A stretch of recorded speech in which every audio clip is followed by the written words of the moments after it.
yelling at you to go get this kid and to beat him, and to do that, you're almost willing to do whatever it takes to beat a player. And sometimes you're taking it a little too far, and it can really change and influence the way the game's being played. And it can go from a really normal type game to a game that quickly becomes out of control just by the way a parent acts.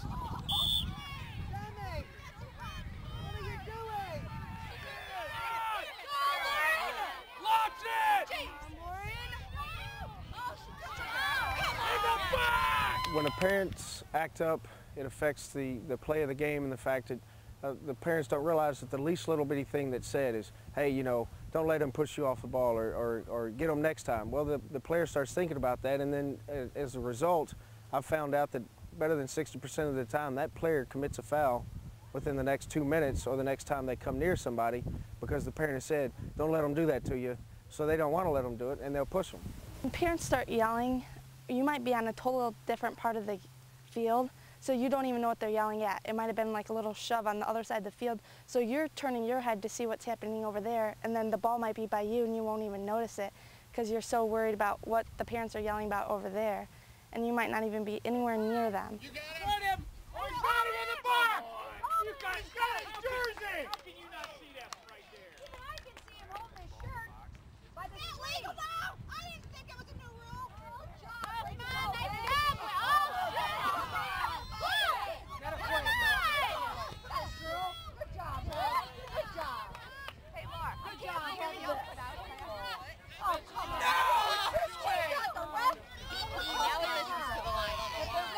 It would get me down a lot. Personally, if my mom started screaming, if I played on the field, I'd just be like, Mom, can you please be quiet?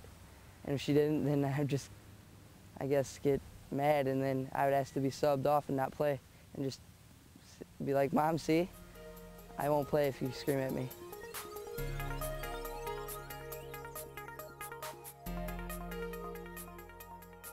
The same thought surfaces time and time again. In the wake of abuse and harassment, who will officiate?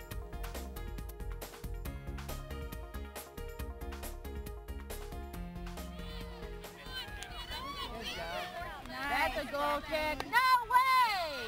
Becky is mad. Oh my gosh, you've got to be kidding! I've repped a few games. I've been on the sideline as a linesman, and people talk to me. So sometimes it's not as bad, sometimes it's really bad. Like they'll yell and say that, you know, bad things like, you know, are you blind? Can you see that? There's things like that. And yeah, if it happened to me consistently, I wouldn't referee anymore either. When parents yell things, I get very embarrassed because I don't know if my call was right or wrong, and I don't think it should really matter, but they should just let us play the game, and what I call it should be the final call. And I get very discouraged, like if I call it for red and they yell it's all blue, and I don't know if I was right, and I just think they should need to be quiet and just play the game. Come on, ref, both ways, let's go! I know how it's being a ref. If they keep yelling at you and you get like discouraged, you're not going to want to keep on reffing because you get discouraged and you don't really, you wonder why the fans and the coaches have to yell at you, because you know what, you made your call and you think that's right, and if you didn't think it was right, you wouldn't make the call. I think a lot of refs quit because of parents on the sidelines and coaches, because they get really mean and obnoxious, and they say like, you stink and all this other stuff, and they tell them to get glasses and get off the field, and I just think it's really bad. Like, I would never want to be a ref. A few simple measures can be taken to reverse the hostility that finds its way onto the field.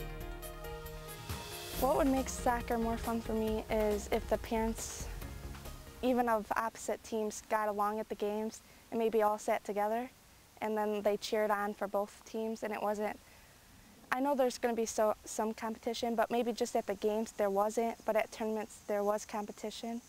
So at the games it would just be like fun scrimmage, and it didn't really matter who won. Well, I think we convinced more referees to stay with the game by like asking the parents and fans to settle down on the sidelines, as well with the coaches. I think if everyone would just sit down and relax about the game and let the game keep flowing, I think the game would be a lot easier to play. As a ref, the game of soccer would be more fun if the parents weren't so concerned about what I was doing on the field, but what their players were doing on the field, and they give their players more support about how they're playing, and they just pay attention to the game and just have fun.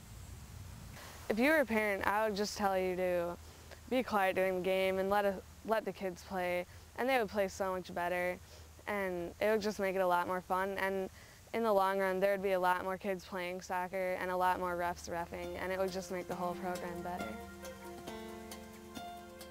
At the end of the day, the message remains the same. From being supportive and respecting individuals to being even-tempered on the sideline, it's the words we speak and the way we present ourselves. We influence the game and the way it's played. We set the example. Attitude is contagious, so let's make it a positive one.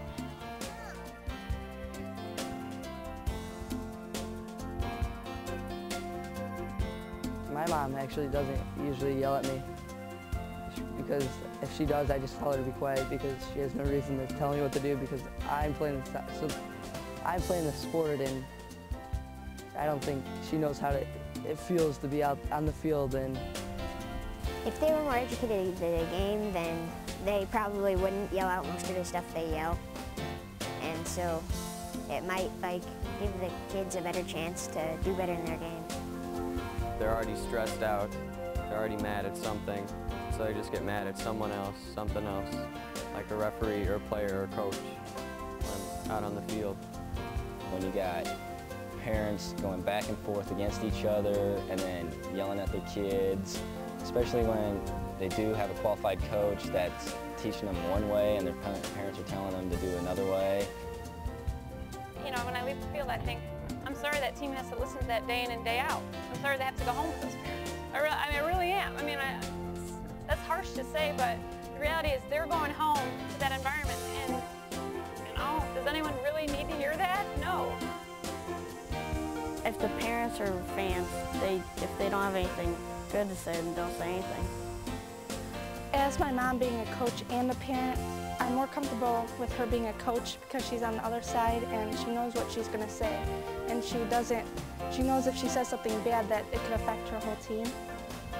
And I call that enthusiasm, so thank you for your enthusiasm. But they start to go and then they get boisterous, and then it filters down. You know, attitudes are contagious, and some people are just not worth catching.